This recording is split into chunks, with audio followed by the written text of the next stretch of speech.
बिस्मिल्लाहिर्रहमानिर्रहीम अस्सलाम वालेकुम स्टूडेंट्स। आज की इस वीडियो में हम डिस्कस करने जा रहे हैं 11th class physics chapter number है बच्चों हमारा 9 और आज का टॉपिक बहुत ही इंपॉर्टेंट टॉपिक है बच्चों, यंग्स डबल स्लिट एक्सपेरिमेंट।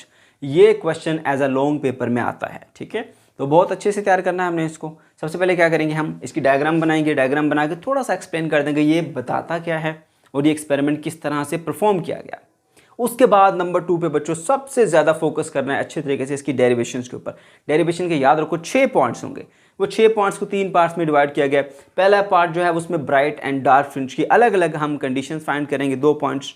फिर नेक्स्ट 2 पॉइंट्स जो है वो position, bright fringe dark fringe की पोजीशन सेपरेटली फाइंड करेंगे और लास्ट में ब्राइट फ्रिंजेस के दरमियान फासला यानी स्पेसिंग और डार्क फ्रिंजेस के दरमियान फासला यानी स्पेसिंग फाइंड करेंगे। 6 पॉइंट्स बनते हैं हमारे पास, ठीक है। तो आपको सबसे ज़्यादा फोकस करना है इन पहले 2 पॉइंट्स के ऊपर, ठीक है। Condition for constructive interference and destructive interference आप इससे पहले पढ़ चुके हैं चैप्टर 8 में। अगर नहीं भी पढ़ा तो आप पढ़ लीजिएगा, इस वक्त सिर्फ उसका फॉर्मूला याद रख लीजिएगा, ठीक है। बाद में जब आपको टाइम मिले तो उसको पढ़ लीजिएगा। चैप्टर 8 में हमने जो इंटरफेरेंस का टॉपिक है वहाँ पर बड़ी डिटेल से बात की है कंस्ट्रक्टिव और डिस्ट्रक्टिव इंटरफेरेंस की, ओके। अच्छा, तो हमने स्टार्ट करना है सबसे पहले इसके इंट्रोडक्शन से कि ये हमें क्या बताता है, ये किसने परफॉर्म किया, कब परफॉर्म किया, ठीक है। बच्चों आपको याद होगा इसी चैप्टर का जो फर्स्ट लेक्चर था नेचर ऑफ लाइट का जो टॉपिक था, वहाँ पर हमने ये स्टडी किया था कि लाइट की जो नेचर है उसको डिस्कस करते हुए डिफरेंट थीरीज आई थी। 2 थीरीज थी जो ज़्यादा इंपॉर्टेंट थी, जो ज़्यादा फेमस हुई। उसमें एक आइंस्टाइन की थीरी थी, ठीक है, और दूसरी थी हमारे पास हाइजन की। आइंस्टाइन कहता था कि ये जो लाइट की नेचर है वो पार्टिकल नेचर है, ठीक है।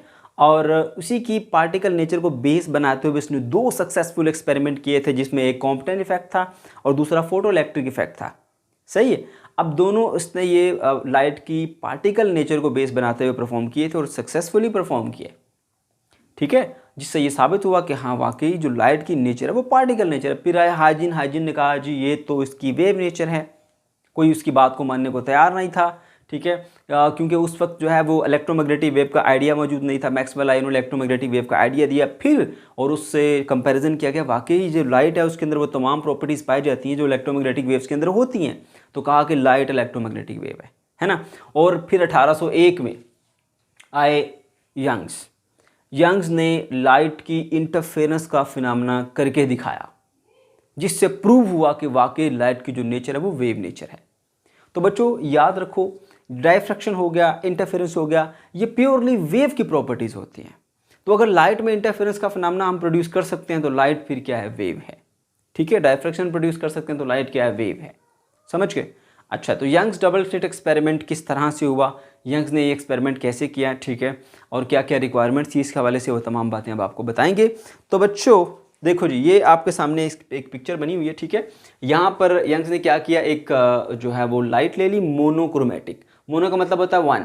मोनोक्रोमेटिक लाइट एक ऐसी लाइट होती है जी जिसकी सिंगल वेवलेंथ होती है, सिंगल फ्रीक्वेंसी होती है, यानी फ्रीक्वेंसी चेंज नहीं करती। मतलब ये है कि देखो वाइट लाइट है उसके अंदर डिफरेंट कलर्स होते हैं, हर कलर की अपनी अपनी फ्रीक्वेंसी, अपनी अपनी वेवलेंथ होती है ना। तो वेरी करेगी ना फ्रीक्वेंसी भी और वेवलेंथ भी।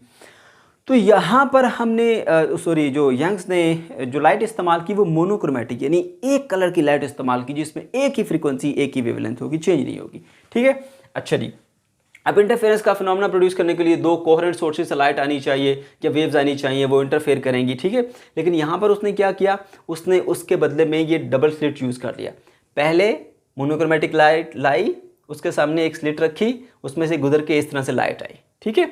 अच्छा, उसके बाद हमारे पास आगे 2 स्लिट्स पड़ी है कि यहाँ पर और कि यहाँ पर। अब यहाँ से लाइट बाहर आएगी और यहाँ से भी लाइट बाहर आएगी ऐसे। तो ये क्योंकि एक ही लाइट को 2 पोर्शन में डिवाइड करके आगे हम उसकी इंटरफेरेंस कराने जा रहे हैं, ठीक है। तो यूँ समझिए कि ये दोनों जो हैं वो as a source, as a क्या कहते हैं, coherent source of light act करेंगे, ठीक है। ये वाली स्लिट और यहाँ से जो लाइट आ रही है यूँ ही समझिए जैसे ये 2 कोहेरेंट सोर्सेज से वेव्स प्रोड्यूस हो रही हैं, ठीक है। अच्छा जी, तो खैर अब ये हमारे पास लाइट ऐसे आगे बिखरती हुई जा रही है, इधर से भी लाइट ऐसे बिखरती हुई जा रही है, दोनों जो है वो आपस में इंटरफेयर करती हैं। सामने हमने एक स्क्रीन रखी हुई है, तो जब हमने सामने स्क्रीन पे देखा तो हमें कहीं पे ब्राइट और कहीं पे डार्क, कहीं पे ब्राइट कहीं पे डार्क, कहीं ब्राइट कहीं डार्क फ्रिंजेस नज़र आई।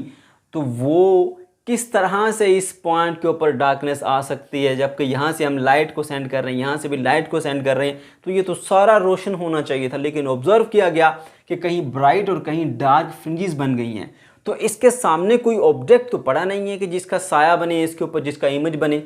इसके बावजूद आगे जो है वो यहाँ पर डार्कनेस नज़र आ रही है, कहीं ब्राइट कहीं डार्क, कहीं ब्राइट कहीं डार्क। इसका मतलब ये हुआ कि यहाँ पर इंटरफेरेंस का फिनोमेना हुआ है। ठीक है, जिन पॉइंट के ऊपर ब्राइट लाइट है वहाँ पर इन पॉइंट्स के ऊपर कंस्ट्रक्टिव इंटरफेरेंस, यानी क्रस्ट के ऊपर आया, ट्रफ के ऊपर आया, कंस्ट्रक्टिव इंटरफेरेंस हुई, ब्राइट फ्रिंज बन गई। और यहाँ पर इन लोकेशंस के ऊपर ब्राइट क्रस्ट ट्रफ के ऊपर गिर रहा था, डिस्ट्रक्टिव इंटरफेरेंस हुई और वहाँ पर क्या हुआ, वहाँ पर डार्कनेस आ गई। ठीक है, और इसी तरह से ब्राइट डार्क फ्रिंजेस बनती हुई दिखाई दी। तो ये बेसिकली लाइट की जो वेव्स हैं उनमें इंटरफेरेंस का फिनोमेना हुआ है। ठीक है, और जहाँ पे कंस्ट्रक्टिव इंटरफेरेंस हुई है ब्राइट फ्रिंज बन गई, जहाँ डिस्ट्रक्टिव इंटरफेरेंस हुई है वहाँ पर डार्क फ्रिंज बन गई। सही है, तो यहाँ पर अगर लाइट ने इंटरफेरेंस का फिनोमेना शो कर दिया तो लाइट फिर क्या हुई, इसकी नेचर वेव हुई। समझ गए हैं? अच्छा जी, तो ये था सिंपल साइज का जो कॉन्सेप्ट है, समझ गए? ओके, तो ये यंग्स डबल स्लिट एक्सपेरिमेंट क्या करता है जी, लाइट की वेव नेचर को प्रूव करता है। समझ गए? क्या करता है, लाइट की वेव नेचर को प्रूव करता है। ओके बच्चों, तो ये आपने सीख लिया। ओके, अब इसमें सवाल ये पैदा होता है, बच्चे पूछते हैं सर मोनोक्रोमेटिक लाइट का इस्तेमाल क्यों किया गया? बच्चों, मोनोक्रोमेटिक लाइट का इस्तेमाल इसलिए किया गया कि अगर आप व्हाइट लाइट इस्तेमाल करते तो फिर आपके पास ब्राइट एंड डार्क फ्रिंजेस नजर ना आती। हर कलर अपनी डिफरेंट पोजीशंस के ऊपर कहीं ब्राइट बनाता, कहीं डार्क बनाता। अब हो सकता है कि यहाँ पर अगर येलो कलर की डार्क फ्रिंज बननी थी तो ब्लू वाला यहाँ पे अपनी ब्राइट फ्रिंज बना दे, तो फिर आपको डिफरेंट कलर की फ्रिंजेस नजर आएंगी। फिर इस तरह से ब्लैक और डार्क जो है वो लाइट और डार्क फ्रिंजेस नजर नहीं आ सकती। इसीलिए हम मोनोक्रोमेटिक लाइट का इस्तेमाल करते हैं ताकि एक ही फ्रीक्वेंसी हो। अलग अलग फ्रीक्वेंसी होगी तो अलग अलग पोजिशन के ऊपर वो ब्राइट एंड डार्क फ्रिंजेस बनाएंगी, तो वो मिक्स होके हमें जो है वो कलर अलग अलग दिखेंगे। बस इससे कलरफुल स्क्रीन नजर आएगी, लेकिन ब्राइट एंड डार्क फ्रिंजेस नजर नहीं आएंगी। इसलिए हमने मोनोक्रोमेटिक लाइट का इस्तेमाल किया। ठीक है, ये सोर्स कोहेरेंट होने चाहिए थे, इसीलिए हमने दो स्लिट्स बना के रख दी ताकि यहाँ से एक ही लाइट है जो इधर भी आ रही है वो इधर भी आ रही है, सेम फ्रीक्वेंसी है उनकी, फ्रीक्वेंसी में कोई चेंज नहीं है। ठीक है, तो हमारे पास ये इंटरफेरेंस का फिनोमेना हुआ। अच्छा जी, अब बच्चों आपने आना है जो इसका मेन जो पोर्शन है, ये भी आपको बता दूं ये कब किया था, यंग्स ने 1801 में किया था। ऑब्जेक्टिव में कहीं पूछा जा सकता है। ठीक है, 1801 में ये किया था। ओके बच्चों, अब देखिए जी, यहाँ पर जो है वो हमने इसकी मैथमेटिकल डेरिवेशन करनी है। उसके लिए हमें ये डायग्राम नहीं चाहिए, हमें उसकी रे डायग्राम चाहिए। ठीक है, तो ये जो दो स्लिट्स है ना, इसको हमने ड्रा कर लिया यहाँ पर इस पोजीशन के ऊपर, और ये जो स्क्रीन है इसको हमने यहाँ पर ड्रा कर लिया ऐसे। ठीक है, अब यहाँ से आप देख सकते हैं रेस जो है वो डिफरेंट डायरेक्शन के अंदर ऐसे जा रही हैं, दोनों इन पॉइंट से, यहाँ से भी और यहाँ से भी। हम कोई सी दो रेस ले लेते हैं, एक इस पॉइंट से जो आ रही है और इस पॉइंट पे टकरा रही है यहाँ पर, और एक इस पॉइंट से आ रही है, यानी ये सोर्स जो है वो यहाँ से आ रही है जी ऐसे। ठीक है, सबसे पहला पॉइंट क्या है जी, condition for dark and bright fringe. तो सबसे पहले जो आपने बनानी है जी ब्राइट फ्रिंज की, number 1 point bright fringe.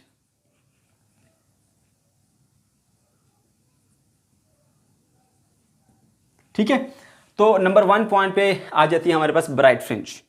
Bright fringe जो है वो किस तरह बनेगी, क्या कंडीशन होगी, वो हमने डिस्कस करनी है। ठीक है, तो बच्चों आपको मैंने अभी अभी बताया कि जहां पर कंस्ट्रक्टिव इंटरफेरेंस होती है वहां पर ब्राइट फ्रिंज बनती है, जहां पर डिस्ट्रक्टिव इंटरफेरेंस होती है वहां पर क्या बनती है हमारे पास, डार्क फ्रिंज।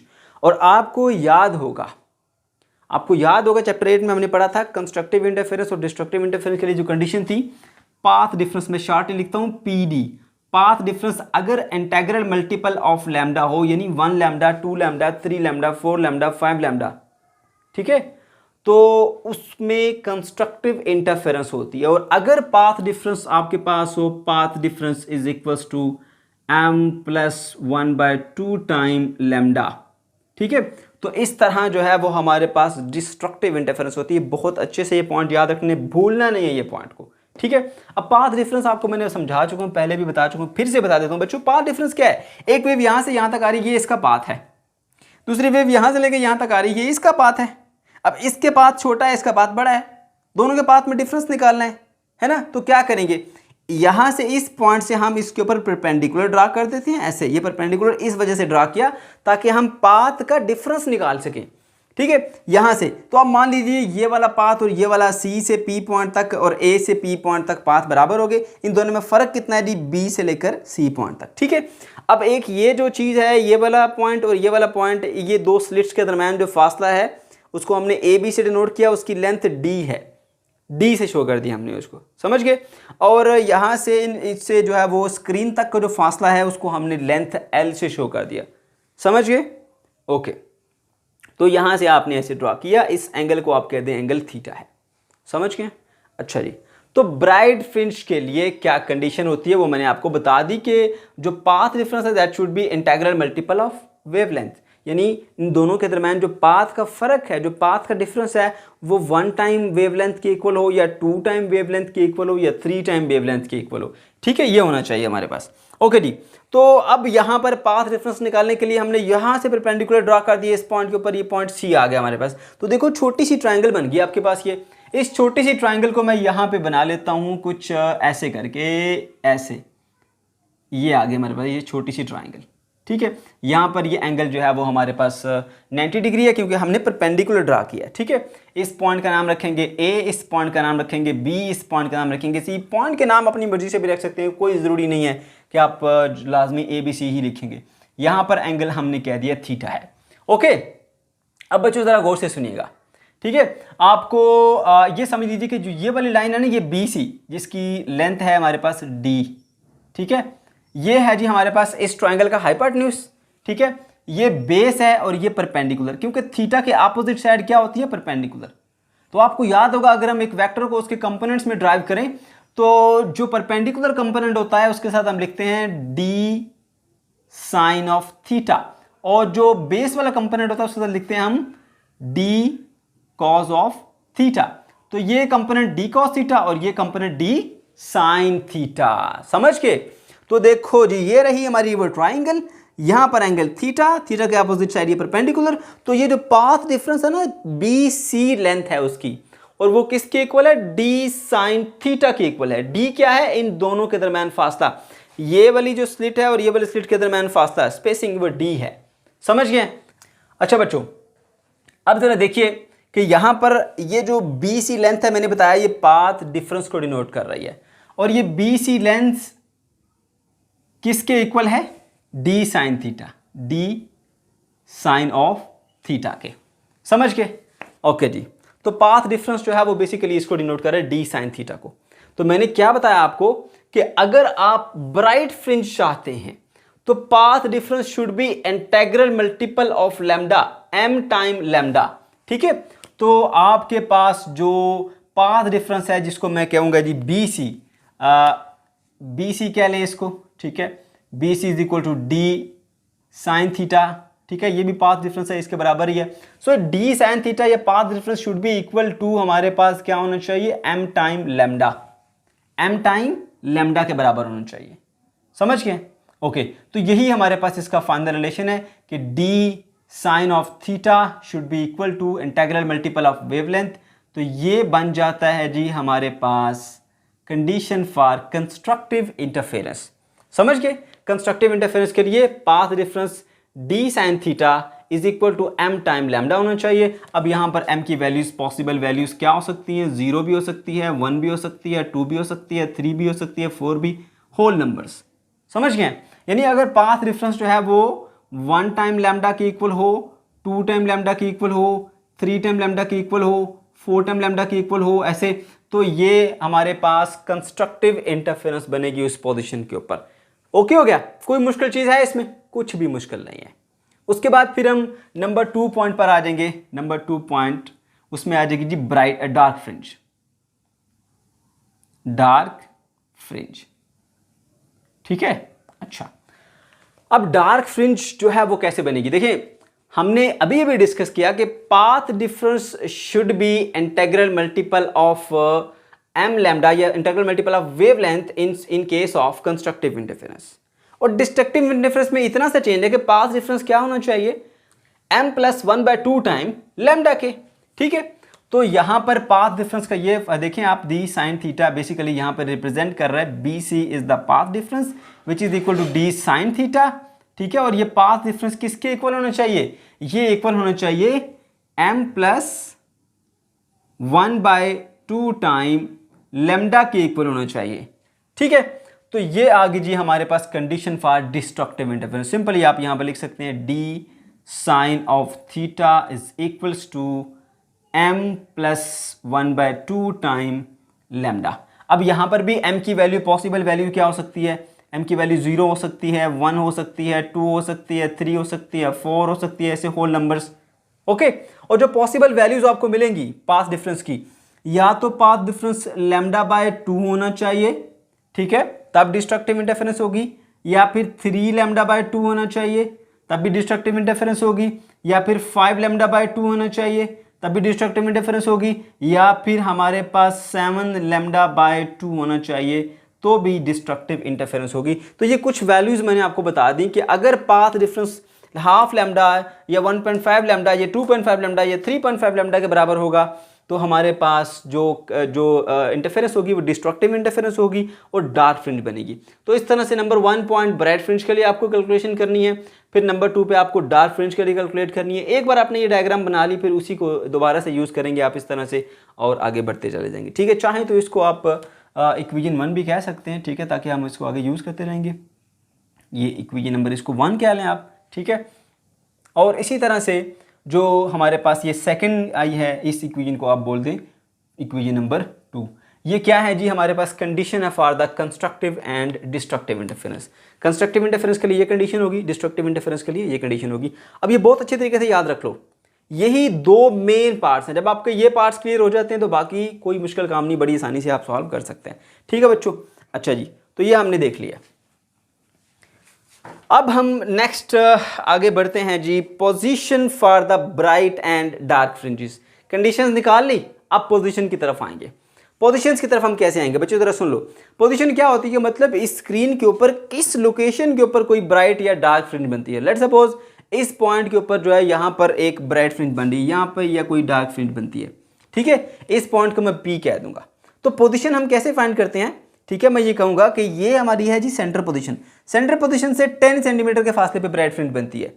तो ये सेंटर पोजीशन से लेकर इस पॉइंट P तक जो फासला होता है उसको हम पोजीशन कहते हैं। सिंपली, कोई मुश्किल बात नहीं है। ठीक है, लेट्स सपोज अगर आपसे कोई पूछे आप कहाँ खड़े हैं, तो आप कहते हैं मैं अपने घर से 10 कदम आगे खड़ा हूँ, या अपने घर से 1 किलोमीटर पास खड़ा हूँ मैं, या 5 मीटर आगे खड़ा हूँ। आप बताते हैं ना एक रेफरेंस लेके। तो वैसे ये सेंटर पॉइंट एक रेफरेंस है। अब इसकी पोजीशन क्या है? तो हम कहते हैं भाई सेंटर से 10 सेंटीमीटर के फासले पे ये क्या है? इसकी पोजीशन है। कोई मुश्किल बात नहीं, सिंपल सी बात है। ओके, तो पोजीशन के लिए हम क्या करते हैं बच्चों, यहाँ पर एक ट्राइंगल बनाएंगे। इसके इस पॉइंट से लेकर ना यहाँ तक, इस सेंटर से, यहाँ से ये लाइन स्टार्ट हुई है, ये पोजीशन, यहाँ से ऐसे एक लाइन ड्रा करते हैं। ठीक है, और इसका जो एंगल होता है ना, वो एंगल यहाँ पर होता है जी थीटा। ये अगर एंगल थीटा है तो ये एंगल भी थीटा होगा। मैं आपको पहले एक बात बता दूं, यहाँ पर पहली बात तो ये कि आप डायरेक्टली, अगर आप झंझट में नहीं पढ़ना चाहते तो डायरेक्टली सपोज करें कि ये जो हमारे पास एंगल होता है ना थीटा, ये एंगल थीटा, ये अप्रोक्सीमेटली इस एंगल थीटा के इक्वल होता है, और होता भी अप्रोक्सीमेटली इक्वल ही है। ठीक है, ये एंगल थीटा, ये एंगल थीटा जो है अप्रोक्सीमेटली इक्वल होता है। किस केस के अंदर? क्यों? क्योंकि ये जो स्पेस है ना इन दोनों की, ठीक है, दोनों स्लिट्स के दरमियान फासला d, ये इस लेंथ के मुकाबले में बहुत शार्ट होता है। और ये पोजीशन भी हम कहते हैं ये बहुत जो है वो इस मिड से, इस सेंटर पॉइंट से करीब करीब है। ठीक है, तो हमारे पास जब ये d, ये स्पेसिंग बिटवीन द फ्रिंजेस बहुत कम होगी as compare to this length, ठीक है, d is very very smaller than its length, ये जो लेंथ है इन दोनों के दरमियान, ये स्क्रीन और इन स्लिट्स के दरमियान, तो उस केस के अंदर हम ये सपोज करते हैं कि ये एंगल थीटा और ये थीटा दोनों बराबर होंगे। ये तो हमारे जो वीक स्टूडेंट है जो कि बस ऐसे याद करना चाहते हैं, इस पॉइंट को बस याद रख लें कि अगर ये एंगल थीटा है तो ये उसके अप्रोक्सीमेटली इक्वल होता है। अब जो बच्चे कहते नहीं जी हमें लॉजिक दी जाए, हमें रीज़न बताई जाए ऐसा क्यों होता है, उनके लिए ज़रा सुन लें। पहली बात बच्चों ये सुन लो ज़रा गौर से कि यहाँ पर जो ये पोजीशन है मैं यहाँ पर ड्रा करता हूँ। चलें, एक ये आ जाता है पॉइंट, दूसरा ये डॉटेड लाइन आ जाती है, और तीसरा हमारे पास ये लाइन आ जाती है। ठीक है, अच्छा, इन तीनों का अगर हम हॉरिजॉन्टल एंगल देखें, ये हॉरिजॉन्टल सरफेस है, इसकी ये हॉरिजॉन्टल सरफेस है, इसकी ये हॉरिजॉन्टल सरफेस है। ठीक है, तो देखने को तीनों एंगल डिफरेंट, ये बहुत छोटा है, ये उससे थोड़ा बड़ा है, ये उससे भी बड़ा है ना, ऐसा ही है ना। लेकिन यहां पर हमने जो सपोजिशन की हुई है कि d is very very smaller then the l, तो फिर क्या होगा, ये बहुत ज़्यादा करीब करीब होंगी। अब ये जितना लाइंस करीब होंगी ना उतना इनके एंगल का डिफरेंस कम होता जाएगा। जितना ये लाइंस करीब करीब होंगी उतना इनके एंगल का डिफरेंस कम होता जाएगा। जितनी लाइन दूर दूर होंगी यानी स्पेसिंग ज़्यादा होगी उतना एंगल का डिफरेंस ज़्यादा होगा। मेरी बात समझिए। तो जब ये स्लिट के दरमियान फासला बहुत कम है as compare to its length, तो ये बहुत करीब करीब लाइंस हो जाती हैं। जब ये लाइंस बहुत करीब करीब हो जाती हैं तो इनके एंगल में फिर बहुत माइनर सा डिफरेंस होता है। तो हम सपोज करते हैं यहाँ पर कि ये एंगल सेम है। ये अगर एंगल थीटा है, इसको हमने थीटा कहा, तो ये भी थीटा है और ये भी क्या है, थीटा ही है। ये बात आपने पहले याद रखनी है। दूसरा जो असूल है वो क्या है जी, देखिए आपने ये पढ़ा था कि अगर दो लाइंस के दरमियान एक एंगल थीटा है तो उनके परपेंडिकुलर के दरमियान में भी एंगल थीटा ही होगा। अब नीचे वाले लाइन के ऊपर परपेंडिकुलर बनता है ये वाला, ऊपर वाले लाइन के ऊपर कहीं से परपेंडिकुलर ड्रा कर ले, मैं यहाँ से ड्रा कर लेता हूँ ये वाला ऐसे, ठीक है। तो इनके दरमियान जो एंगल होगा वो भी क्या होगा, थीटा। यानी दो लाइंस के दरमियान जो एंगल होता है उनके परपेंडिकुलर्स के दरमियान में भी वही एंगल होता है। अभी आपने ये सीख लिया स्पेसिंग कम है तो तीनों एंगल ये सेम है। ये तीनों का एंगल अप्रोक्सीमेटली सेम है। एग्जैक्टली सेम नहीं, अप्रोक्सीमेटली बोला मैंने, ओके। तो अगर ये एंगल थीटा है तो ये वाला एंगल भी क्या होगा, फिर थीटा ही होगा। और ये वाला एंगल भी क्या होगा फिर हमारे पास विद द हॉरिजॉन्टल सरफेस, ये भी थीटा ही होगा। समझ गए, ये एंगल कितना है, थीटा। अच्छा, अब एक ये लाइन है उसका परपेंडिकुलर ये आ गया, दूसरी ये लाइन है उसका परपेंडिकुलर ये आ गया। तो दो लाइंस में जो एंगल है वही उनके परपेंडिकुलर के दरमियान में होगा। देख लो, एक ये लाइन नंबर 1, दूसरी ये लाइन नंबर 2, इसका परपेंडिकुलर ये ब्लैक लाइन ये वाली, ये इसका परपेंडिकुलर है, ये 1 नंबर लाइन का, ठीक है। और 2 नंबर लाइन का परपेंडिकुलर ये वाला है।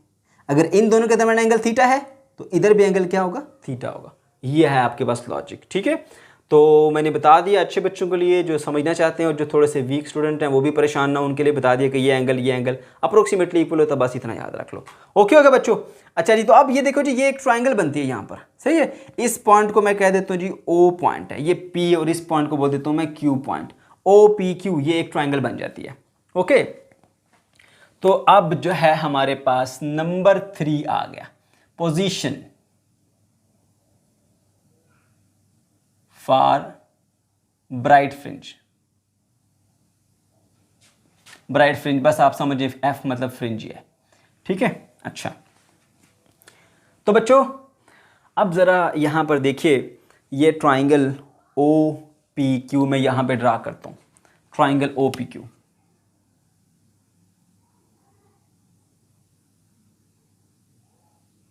ये आ गया पॉइंट Q, ये आ गया पॉइंट P, ये आ गया पॉइंट O। यहाँ पर एंगल है जी हमारे पास थीटा, और ये OQ लेंथ किसको रिप्रेजेंट कर रही है, लेंथ को, और ये PQ Y को, यानी पोजीशन, ये मेन पोजीशन है, सेंटर पोजीशन है, उससे कितनी पोजीशन पर ये ब्राइट फ्रिंज या डार्क फ्रिंज बन रही है, ठीक है। अच्छा जी, ओके। इस पे आप लगाइए एक ट्रिग्नोमेट्रिक रेशो। ट्रिग्नोमेट्रिक रेशो कौन सी है जी, tan theta is equal to, आपको याद होगा, some people have curly brown hair through proper brushing, through proper brushing. Perpendicular ऊपर, बेस नीचे। परपेंडिकुलर क्या है, y, बेस क्या है, लेंथ l, है ना। तो यहां से अगर आपने y की वैल्यू निकालनी हो तो l इस तरफ जाके मल्टीप्लाई हो जाएगा, सिंपली, है ना। So y is equals to l time tan of theta. ये आपने रिलेशन पहले बना के रख लिया, सही है। इसको आप कह दीजिए इक्वेशन नंबर 3 कह लें, चलें इक्वेशन 3 कह देते हैं। ये इक्वेशन नंबर 3 आ गई, ओके। अच्छा, अब ये इक्वेशन जो है वो आपको बताएगी कि भाई इसकी पोजीशन क्या है। बात समझ रहे हैं, इसकी पोजीशन क्या है, किसकी पोजीशन, एक ब्राइट फ्रिंज की पोजीशन, ओके। तो अब जो है वो ब्राइट फ्रिंज और डार्क फ्रिंज को इसमें इंट्रोड्यूस करने के लिए, ब्राइट फ्रिंज डार्क फ्रिंज की कंडीशन के अंदर आता है साइन, यहाँ पर क्या है, tan। तो tan के साथ आप लेके चल नहीं सकते, तो आप क्या करेंगे, इसके अंदर किसी तरह साइन लेके आएंगे ताकि ब्राइट फ्रिंज और डार्क फ्रिंज की कंडीशन से वैल्यू हम यहाँ पे पुट करके बता सकें, ठीक है। तो अब हमें ये देखने को मिला कि जब जो tan होता है ना, tan थीटा वो अप्रोक्सीमेटली इक्वल होता है साइन थीटा के, for smaller value of the theta. मैंने ऊपर वैल्यूज का टेबल बना के रखा, देखो थीटा, अगर 1 डिग्री पे साइन को चेक कर लो, 1 डिग्री पे tan को चेक कर लो, दोनों की वैल्यू 0.17 आती है। अब 2 डिग्री पे साइन को चेक करो 0.34, tan को चेक करो 0.34, 3 डिग्री पे साइन को चेक कर लो 0.52, टेन को चेक कर लो 0.052, ठीक है, दोनों की वैल्यू सेम आ रही है। तो स्मॉलर एंगल के लिए टेन है और जो साइन है वो दोनों इक्वल होते हैं। तो मैं इस टेन को ना साइन में चेंज कर देता हूँ। क्यों? क्योंकि मुझे इसके अंदर हेल्प लेनी है इन कंडीशन से। कौन सी कंडीशन से? ब्राइट फ्रिंज और डार्क फ्रिंज की, और उनमें साइन पाया जाता है, टेन नहीं है। तो मैं ऐसा कर लेता हूं, यहां पे लिखूंगा y is equal to L sine of theta, ठीक है। यहां पे ये 3 नुक्ते लगा दिए और ये मेरे पास आ गई इक्वेशन नंबर 4 कह दें आप इसको, ठीक है, एल साइन ऑफ थीटा। अब बच्चों देखो, मुझे अगर पोजीशन चाहिए ब्राइट फ्रिंज की, तो मैं साइन थीटा की वैल्यू ब्राइट फ्रिंज वाली कंडीशन से पुट करूंगा, और जब मुझे चाहिए condition for the dark fringe, तो मैं साइन थीटा की वैल्यू डार्क फ्रिंज की कंडीशन से इसमें पुट कर दूंगा। प्रॉब्लम सॉल्व, ठीक है। तो ये देखो, ये हमारे पास ब्राइट फ्रिंज की कंडीशन है, ये D sine theta is equal to M time lambda, है ना, और ये हमारे पास डार्क फ्रिंज की कंडीशन है D sine theta is equal to M plus 1 time lambda, है ना। अच्छा, अब की हमें ब्राइट फ्रिंज चाहिए, तो यहां साइन थीटा की वैल्यू ब्राइट फ्रिंज वाली कंडीशन से, तो हम यहां पर लिखेंगे using equation number 1। Equation number 1, equation number 1 को यूज करते हुए हमें क्या मिलेगा? देखो ये वाला जी, d sine theta is equal to M time lambda. तो साइन थीटा की वैल्यू क्या होगी? Sine theta is equal to M time lambda by d, है ना। तो मैं क्या कहूंगा? Put this equation, put this value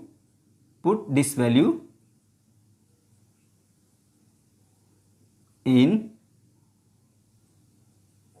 equation number 4। Equation 4 में ये वैल्यू पुट करूंगा, तो मुझे क्या वैल्यू मिल जाएगी जी? मुझे वैल्यू मिल जाएगी y is equals to L, और साइन थीटा की जगह पर क्या पुट करूंगा? एम लैम्डा बाय डी, ठीक है, एम लैम्डा बाय डी। ये आ गई बच्चों मेरे पास position for the bright fringe. तो ब्राइट फ्रिंज की पोजीशन को मैं इस तरह से फाइंड करता हूं। अब इसी तरह से जब मुझे डार्क फ्रिंज की पोजीशन फाइंड करनी है, तो मैं क्या करूंगा?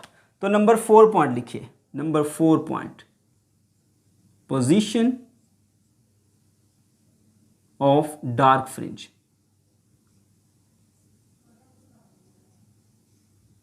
ठीक है, अब देखो हमने जो फ्रिंज की पोजीशन के लिए रिलेशन निकाला वो ये है, u is equal to L time sine theta. आप चाहो तो यही 3-4 स्टेप दोबारा से रिवाइज भी कर लो। अगर नहीं रिवाइज करना चाहते तो इसी इक्वेशन को आप यूज कर सकते हैं, using equation number 4, using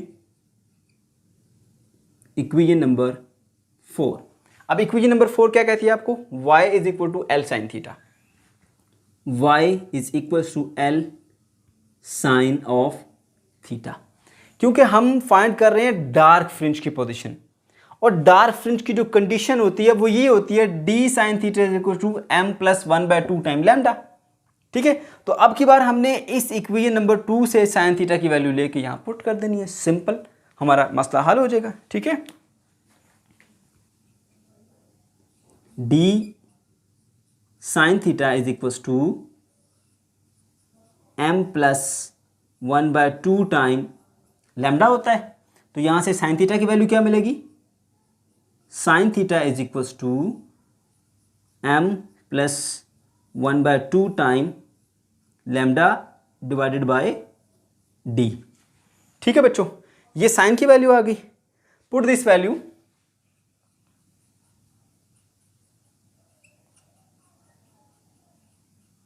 in equation number, कौन सी है जी हमारे पास इक्वेशन? Equation number 4।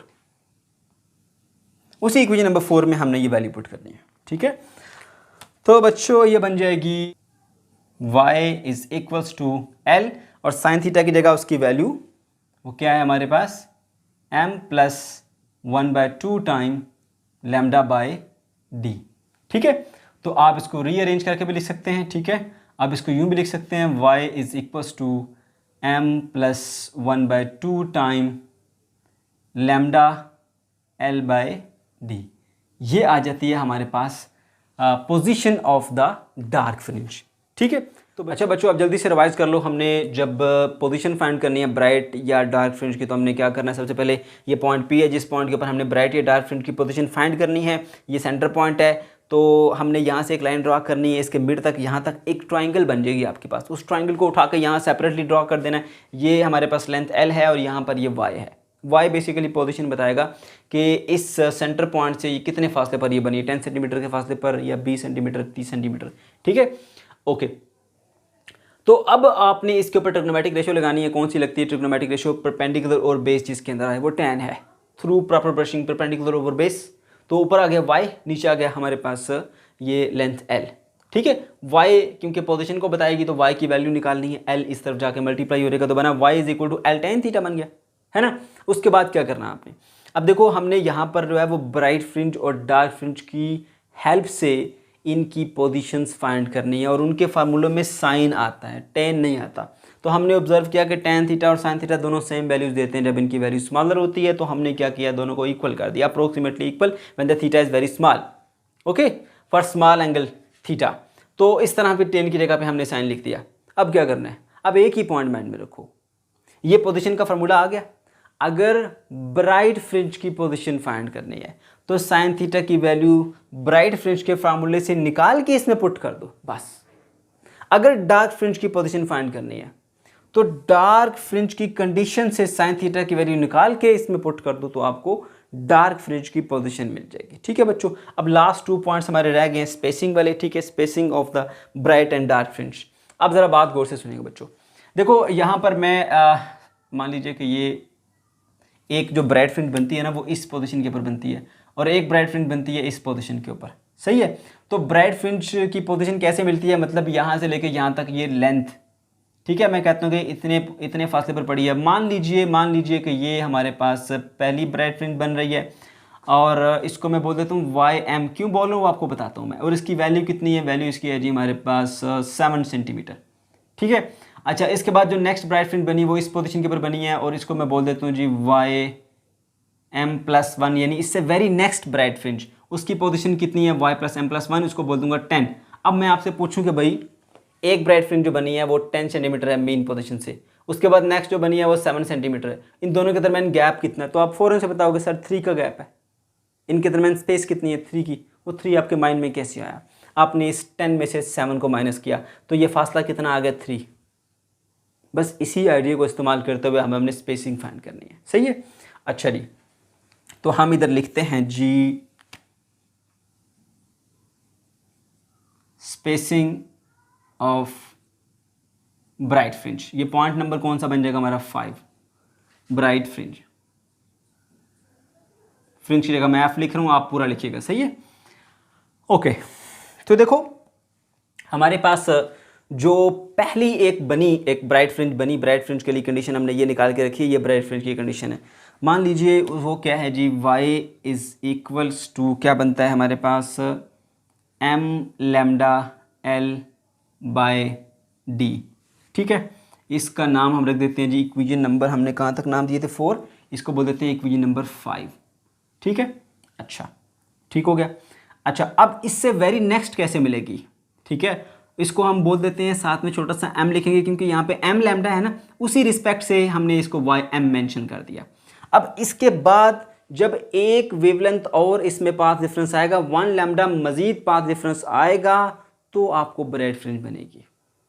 फर्स्ट कर लो यहाँ पर पाथ डिफरेंस m लैम्डा था, अब इसके बाद ब्राइट फ्रिंज कब मिलेगी? m+1 लैम्डा, यानी 1 लैम्डा उसमें मजीद इजाफा होगा कम से कम। ठीक है, तो नेक्स्ट जो ब्राइट फ्रिंज मिलेगी आपको वो YM+1 पर मिलेगी, और उसकी वैल्यू क्या होगी? यहाँ पर भी m की जगह पे आप क्या करेंगे? m+1 कर देंगे, सही है। तो आ जाएगा जी लैम्डा l डिवाइडेड बाय आ गया d, जिसको आप यूं भी लिख सकते हैं m lambda l by d plus lambda l divided by d, इसको ना दोनों से मल्टीप्लाई कर दिया, सही है। मैं यूं उसको लिख सकता हूं, इसको इक्वेशन नंबर 6 कह दें आप, ओके। अब हमने दोनों के दरमियान स्पेस फाइंड करनी है, वो कैसे मिलेगी? इन दोनों को माइनस करना पड़ेगा। ठीक है, तो आप यहां लिख देंगे जी subtracting equation number 5 from equation number 6। ठीक है, तो ये बन जाएगा जी m plus one minus Y m, दोनों में से हम माइनस करेंगे। तो पहले हम ये लिखेंगे, कंडीशन है कि आ जाएगी जी M lambda L divided by d और plus lambda L divided by d, ये आ गया जी छठी वाली। उसके बाद माइनस, तो यहाँ माइनस लगाइए। उसके बाद वाई एम, तो वाई एम की ये वैल्यू लिखी हुई है हमारे पास, किधर गई ये वाली, ठीक है, वो आ जाएगा जी M lambda L divided by D. अब जरा गौर से देखो, M lambda L divided by D, M lambda L divided by D, एक पॉजिटिव एक नेगेटिव कट गए, तो हमारे पास जो इनमें आ जाएगा स्पेस वो आएगा lambda L divided by d. लो जी बच्चों, ये आ गया हमारे पास इनमें path difference, sorry path difference कह रहा हूँ, spacing y M plus one minus Y m. Okay, अब उसके बाद नंबर 6 पे आ जाए, लास्ट पॉइंट। अब हमने डार्क फ्रिंजेस के दरमियान जो है वो स्पेस फाइंड करनी है, ठीक है। तो मान लीजिए डार्क फ्रिंज, पहली जो डार्क फ्रिंज बनती है उसको आप वाई एम कहते हैं, जो जनरल फार्मूला है उसका दिया है वही वाले यूज़ कर लेंगे हम। कहाँ पर गया वो, ये है जी हमारे पास, ठीक है। इसको वाई, इसमें एम आया हुआ ना, तो वाई एम कह दें हम इसको, ठीक है। Y m is equals to M plus one by two time lambda L by d आ जाता है, ठीक है। अब उसी तरह जिस तरह ऊपर किया था वैसे इनको भी मल्टीप्लाई कर लें, M lambda L divided by D, ठीक है, फिर प्लस वन बाय टू ये वाला और lambda L divided by d आ जाएगा, सही है। अब उससे वेरी नेक्स्ट डार्क फ्रिंज भी ऐसे ही मिलेगी जैसे ब्राइट मिली थी, एम प्लस वन पुट करेंगे, वाई एम प्लस वन, ठीक है। अब आप क्या करोगे, जहां पर एम था वहां पर एम प्लस वन पुट कर दो, ये आ जाएगा जी m plus one by two और ये आ जाएगा जी lambda L divided by d, है ना। तो अब आप क्या करोगे, one plus one by two का एलसीएम लेके देख लो, मिलेगा 3/2, तो ये बन जाएगा m plus 3/2 time lambda L by D. अब मल्टीप्लाई कर लो, इससे भी मल्टीप्लाई कर लो, उसको इससे भी मल्टीप्लाई कर लो, है ना। तो आपको क्या मिलेगा जी बच्चों, ये मिलेगा Y M plus one is equals to m lambda L by d और plus 3/2 lambda L by d. इसको हम बोल देते हैं जी इक्वेशन नंबर 8, और जो ऊपर बनी थी वाई एम वाली इसको बोल देते हैं जी इक्वेशन नंबर 7, ठीक है। अच्छा, अब उसमें से क्या करेंगे जी, 8 में से 7 वाली हम माइनस कर देंगे, अगेन वही बातें, subtracting equation number 7 from equation number 8 में से 7 वाले को हम क्या कर देंगे, माइनस। अब मैं ब्लू से लिखता हूँ ताकि आपको दोनों में ज़रा फ़र्क नज़र आए। तो आप क्या करेंगे जी, y M plus one minus Y m, ठीक है। तो पहले आप लिखेंगे वाई एम प्लस वन की वैल्यूज़ जो कि हमारे पास ये हैं, m lambda L by D, M lambda L by d plus ये value 3/2 lambda L by D, ठीक है। उसके बाद क्या आता है, माइनस, तो चलो मैं यहाँ नीचे लिखता हूँ, ऐसा ना हो वहाँ से कट जाए राइटिंग, ओके। और उसके बाद 7 नंबर इक्वेशन जो है वो वाई एम वाली, ये वाली डार्क फ्रिंज की, तो ये आ जाएगा जी हमारे पास minus m lambda L by d और minus lambda L by d, okay. तो बच्चों यहाँ पर लैम्डा एल बाय 2d है, यहाँ पर ये लैम्डा एल बाय 2d। अब बच्चों यहाँ पर अगर गौर से देखो तो ये M lambda L by D, M lambda L by D, एक पॉजिटिव एक नेगेटिव, ये दोनों के दोनों यहाँ से कट जाएंगे, सही है। तो हमें जो आंसर मिलेगा Y M plus one minus Y M, वो क्या मिलेगा हमें जी, यहाँ पर मिलेगा जी 3 लैम्डा एल बाय 2d और minus lambda L by 2d, दोनों का एलसीएम ले लो, क्या मिलेगा 2d और 3 lambda L minus lambda L, ये बन जाएगा 3 एप्पल माइनस एप्पल क्या होता है 1 एप्पल, 2 एप्पल, तो 2 लैम्डा एल बाय 2d, 2 से कट जाएगा, आपको मिलेगा लैम्डा एल बाय डी। तो ये आ गई जी आपके पास spacing between the dark fringe. तो अगर आप ज़रा गौर करो तो ये जो ब्राइट फ्रिंज है और जो डार्क फ्रिंज है इनके दरमियान स्पेसिंग जो है वो सेम है। ये पहले भी ब्राइट फ्रिंज के दरमियान भी spacing lambda L by D थी और जो डार्क फ्रिंजेस है उनके दरमियान में भी स्पेसिंग जो है वो लैम्डा एल बाय डी ही है। तो बच्चों अब इस पॉइंट को मैं समराइज करता हूँ, ज़रा गौर से सुनना। आपने पोजीशंस के लिए वैल्यू निकाली है ना, ठीक है, ब्राइट फ्रिंज की पोजीशन, ठीक है, और डार्क फ्रिंज की। ये आ गई हमारे पास डार्क फ्रिंज की पोजीशन और ये आ गई हमारे पास ये वाली ब्राइट फ्रिंज की पोजीशन, ठीक है। अब दो लगातार ब्राइट फ्रिंज निकालनी है, दो लगातार डार्क फ्रिंज निकालनी है, दोनों को माइनस करना, और कुछ भी नहीं किया हमने। तो ये देखो, ये थी हमारे पास ब्राइट फ्रिंज, है ना। तो एक ब्राइट फ्रिंज और इसके बाद आने वाली नेक्स्ट ब्राइट फ्रिंज कैसे मिलती है, m की जगह पर आप m+1 पुट करते हैं, सही है। तो हमने वही काम किया, ये ym ले लिया इसको, और उसके बाद नेक्स्ट कैसे मिली, m की जगह m+1, तो दो लगातार ब्राइट फ्रिंज मिल गई, दोनों को माइनस किया बच्चों, और कुछ भी नहीं किया। फिर देखो यहाँ पर ये हमारे पास डार्क फ्रिंज की जो कंडीशन थी, जो पोजीशन थी, डार्क फ्रिंज की पोजीशन को मैंने यहाँ पर लिखा एज इट इज, एक आ गई हमारे पास, ठीक है। अब इससे नेक्स्ट कंसेक्टिव जो डार्क फ्रिंज मिलेगी वो कैसे मिलेगी, m की जगह m+1 पुट करेंगे, ठीक है। तो m की जगह आप m+1 पुट करेंगे तो आपको यहाँ पर नेक्स्ट ब्राइट फ्रिंज मिलेगी। दोनों की वैल्यू को जस्ट क्या किया, इसको ओपन करके लिखा और कुछ नहीं किया, दोनों की पोजीशंस को फिर माइनस किया, हमारे पास फिर से ये स्पेसिंग आ गई। तो दो लगातार आपने ब्राइट फ्रिंजेस की को माइनस कर देना है और दो लगातार डार्क फ्रिंजेस की पोजीशंस को माइनस कर देना है, तो आपको वहाँ पे इन दोनों के दरमियान स्पेसिंग मिल जाती है। बच्चों ये था हमारा आज का टॉपिक। अगर आपको कोई कन्फ्यूजन है, किसी किस्म का कोई प्रॉब्लम है तो कमेंट सेक्शन के अंदर आप ज़रूर पूछ सकते हैं। अल्लाह हाफिज़।